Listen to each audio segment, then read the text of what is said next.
Actually ఇది చాలా మంది నాకు కామెంట్స్‌లో మెన్షన్ చేశారు. బట్ చాలా మందికి వచ్చే డౌట్ ఏంటంటే ఇండియాలో అంత బాగుంటది కదా! అన్ని కంపెనీస్ ఉంటాయి కదా! ఎందుకు అమెరికా ఎళ్తారు? డాలర్ డ్రీమ్స్ అంటే ఏంటి? ఎందుకు డాలర్ డ్రీమ్స్ మీద అంత మోజేంటి?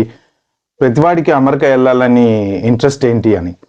సో, దాని మీద ఇవాళ ఒక చిన్న క్లారిటీ ఇచ్చే వీడియో చేద్దాం అనుకున్నాను. అంటే ఇది కేవలం నేను అంటే చూసిన దాన్ని బట్టి ఇన్ని సంవత్సరాల నా ఎక్స్‌పీరియన్స్‌లో ఎందుకు అమెరికా ఎళ్ళడానికి ఎక్కువ ఇష్టపడతారు అంటే, so first of all foreign అనేది మొదటి నుంచి ఒక మోజండి. ఎందుకంటే అక్కడ వెరీ ఇంపార్టెంట్ థింగ్ తీసుకుంటే మీకు రిచ్ లైఫ్ స్టైల్ ఉంటది.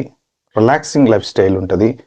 సో తర్వాత మీకు సేఫ్టీ ఎక్కువ ఉంటది. హ్యూమన్ సేఫ్టీ అనేది ఎక్కువ ఉంటది. మీరు జనరల్‌గా కొంచెం కంపేర్ చేసుకుంటే ఇప్పుడు ఇండియాకి, అబ్రాడ్‌కి కంపేర్ చేసుకుంటే అంటే కొన్ని కొన్ని పెద్ద పెద్ద స్టేట్స్ నేను చెప్పేది పెద్ద పెద్ద కంట్రీస్ గురించి యూకే, యూఎస్ అలా యూరోప్